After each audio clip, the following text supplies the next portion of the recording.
Inakalang lindol pero gumuho na pala ang bahagi ng pader sa ilog ng Navotas. Tila sulyap sa the big one ng Metro Manila. Hindi pa rin humuhupa ang baha sa ilang lugar sa Malabon at Navotas kahit hindi na ganoon kalakas ang ulan. Malalaking bato ang ilan sa dumasdo sa kalsada.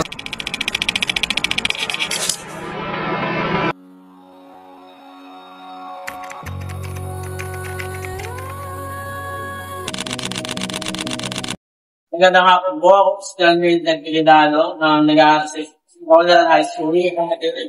Kaya po kami na pa ito mag-interview ako sa geographical hazard. Magandang hapon din naman. Ako si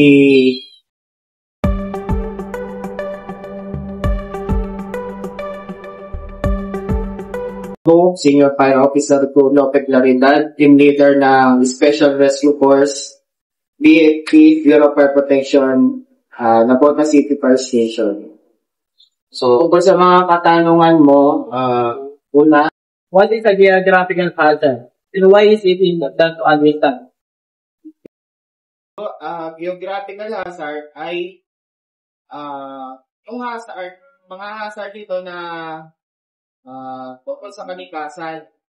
Pwedeng gawa ng tao, gawa ng kalikasan. So, may specific na hazard or yung mga delikado, halimbawa sa phenomenal. Pag phenomenal, yung danger or hazard ng lindol, hazard sa bagyo, hazard sa malaking alon o tsunami, hazard sa sunog, tulad sa amin sa Bureau of Fire, meron kami tinatawag na fire hazard mapping. So, itong mga geographical hazard ay specificong hazard sa mapa o sa kanya-kanyang lugar na kung saan tinitiran natin. So, tulad dito sa Navotas, meron tayong specifico na hazard. Halimbawa, flood-prone area. Pag sinabing flood-prone area, karaniwang bumabaha na hindi pangkaraniwan yung taas. So, sunod naman, bakit kailangan ng mga tao at ang tanong ay bakit mahalaga maintindihan ito? Mahalaga maintindihan ang mga geographical hazard tungkol sa mga lugar na kung saan, lalo na sa mga pinitiran natin. Para ito ay mapaghandaan at kung saan ay maiwasan ang mga sakuna o pagkasira sa ating mga ari-arian. Number 2 is, what should people do before a geographical hazard like a flood or earthquake happens? Then, pagkating gamit, dadalhin once na magkaroon ng sakuna, tulad ng baho, lindol, o kaya bagyo. At sunod, alamin dapat natin kung saan yung pinakamalapit na evacuation area at nakadepende ito kung ano yung sakuna. Halimbawa, pagbaha, saan tayo lilikas? Halimbawa, pagsunog, saan tayo lilikas? Meron tayong mga evacuation area na specific para sa bawat hazard o yung mga phenomenal na ito. So, sa paglindol, meron din tayong nakalaan dyan. So, dapat alamin natin kung ano yung mga sistema ng paglikas once na magkaroon ng gantong sakuna o yung tinatawag nating mga hazard. So, sunod dito, pinaghahandaan din natin to sa pamamagitan ng mga tinatawag na drill. Tapos, pinaghahandaan din natin to, dapat alam natin yung mga pamamaraan ng komunikasyon sa paglikas. Halimbawa, simpleng komunikasyon o yung tinatawag nating warning device. Halimbawa is pag may bagyo, sobrang lakas na paparating na bagyo, ano ba yung ginagawa dati? Diba yung mga simbahan, pinatutunog yung bell, diba? O kaya sa bawat barangay, meron tayong tinatawag na public address system at dapat alam natin to. So sa baha, in terms ng baha, paano tayo lilikas? So meron tayong tinatawag na alert, tapos ready, tapos evacuate. So sa mga flood-prone area dito sa atin, halimbawa, meron tong mga markings na kung saan is kailangan natin maganda o kailangan natin mag-evacuate. Third question. What are the warning signs of a geographical hazard and how can people recognize it? So, yung mga babala na ito, ano ba ang mga halimbawa ng babala? So, yung usually, sa mga sa lindol, walang babala. Kasi hindi naman natin alam yung kung kailan magkakaroon ng lindol. Pero pag sa bagyo, malalaman natin to sa pamamagitan ng mga komersyal at balita, sa pamamagitan ng mga media, tulad ng TV, radyo, at saka sa mga social media na kung saan sa internet. So, ipinamamalita rin na may darating na bagyo kung anong signal nito. So, sa mga signal na ito, doon natin mapapaghandaan at malalaman natin kung gaano kalakas yung paparating na bagyo at kung ilang oras to bago dumating. So, sa tulad naman ng baha, sa baha naman, mga warning signs. Meron tayong tinatawag na high tide alert at usually, ito ay ipinamamalita sa social media at gamit ang kanya-kanyang account ng ating gobyerno. So, halimbawa, dito sa Navotas, meron tayong tinatawag na Action Center or Navotas City Disaster Risk Reduction Management Office na kung saan yung Facebook page nila, social media nila, pinamamalita doon kung kailan merong mataas na baha or tubig. So doon, nalalaman natin kung kailangan ba natin lumikas o kailangan nating maganda. At sa amin naman, sa Bureau of Fire Protection, paano makikita ang hazard? Hazard mapping. So sa amin, sa Bureau of Fire, meron tayong tinatawag na geographical hazard na kung tawagin sa amin ay yung fire hazard map. So, fire-prone area. So, ito ay pinamamalita at nakikipag-ugnayan ng Bureau of Fire Protection sa kanyang-kanyang barangay na kung saan merong espesipikong lugar sa bawat barangay na kung saan is fire-prone or delikado once na magkaroon ng sunog. So, dito, ito yung paraan na kung saan is malalaman natin at ng mga komunidad para mapaghandaan ito. Number 4 questions. When a hazard is happening, what is the safest action we can take? Once na mangyari yung sakuna, ang pinakaligtas ay ilikas natin yung pamilya natin doon sa ligtas na lugar or evacuation area, depende kung anong klaseng sakuna.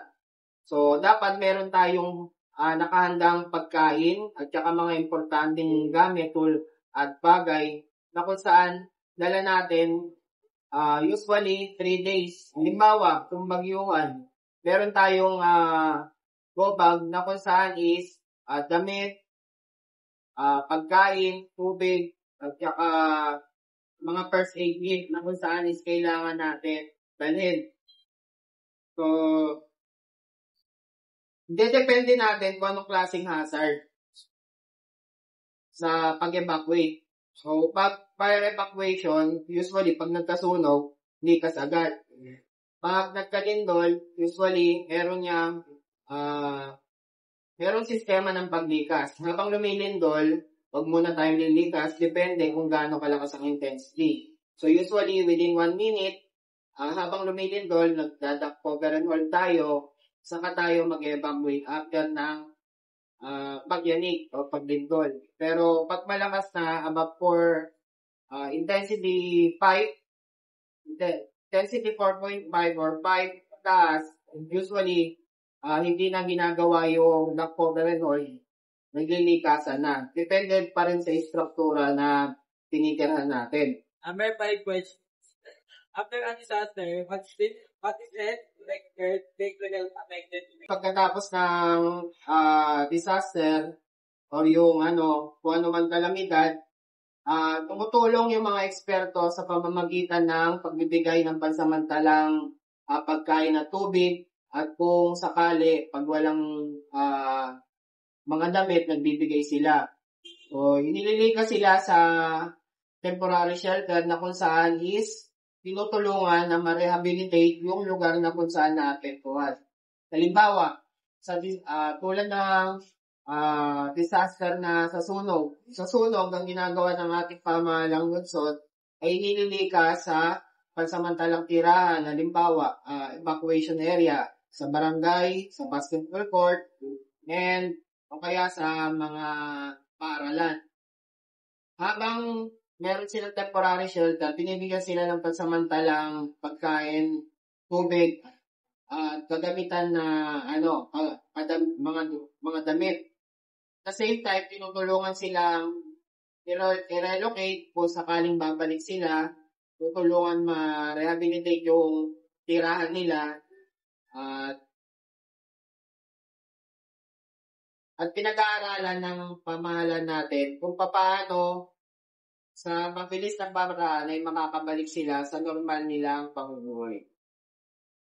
Can you share a real-life example where the revelation made a big difference during a hazard? So, halimbawa nito yung sa atin, na kung saan is, halimbawa, nagkaroon ng, may paparating na bagyo. O, naiwasan natin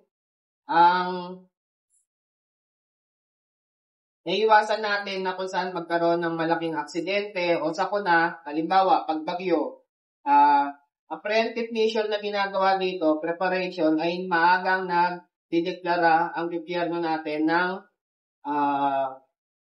walang pasok, yung cancellation of classes and work sa mga government at saka at the same time sa private company. So dito, maiiwasan silang may stranded at the same time maiiwasan din ang sakuna. At halimbawa pa nito, halimbawa naman is yung tulad sa lindol. Sa lindol, tinuturuan tayo ng mga sistema ng paglikas para sa gayon ay maiwasan magkaroon man ng sugatan pero maliit na tsansa na lang, imbis na malaki. How can young people help their community stay safe before, during, and after a hazard? So makakatulong yung mga ating kabataan sa komunidad na maging ligtas bago, habang, pagkatapos ng sakuna. Halimbawa, bago magkaroon ng sakuna o may maparating na disaster, halimbawa ay bagyo, pag-aralan natin yung mga sistema ng paglikas. Pinapractice nito sa pamamagitan ng drill. Maganda tayo ng mga kaukulang gamit, damit, pagkain, at saka importanteng gamit natin. At alamin natin yung mga iba't ibang klase ng hazard. So, dito, malalaman natin kung paano yung sistema natin ng paglikas. At the same time, once na nagkaroon na ng insidente, or yung tinatawag nating hazard or disaster, dapat alam natin kung saan tayo pupunta. Mag-evacuate, ano ang gagawin natin, paano sistema, paano tayo pakikipag-communicate sa ating pamilya, sa gobyerno, at paano natin nire-report yung mga insidente para maiwasan ang sa komunidad na may ma-aksidente. At pagkatapos naman ng sakuna, maaari tayong tumulong sa ating komunidad sa pamamagitan ng pagkawanggawa tulad ng paglilinis pagkatapos bumagyo, di ba? At sa pamamagitan din ng pag-donate sa mga nangangailangan. So, sa simpleng paraan, sumunod tayo sa magulang at the same time, pag sumunod tayo sa gobyerno natin sa mga paalala, halimbawa, warning pa lang, wag na tayong mamasyal, wag kung saan tayo pumunta dahil nga may bagyo. Kung sakaling na-cancel yung klase, dapat diretso na tayo umuwi sa ating kanya-kanyang tahanan para safe tayo. At the same time, pag nagkaroon na evacuation, sama-sama tayo sa pamilya natin na ligtas.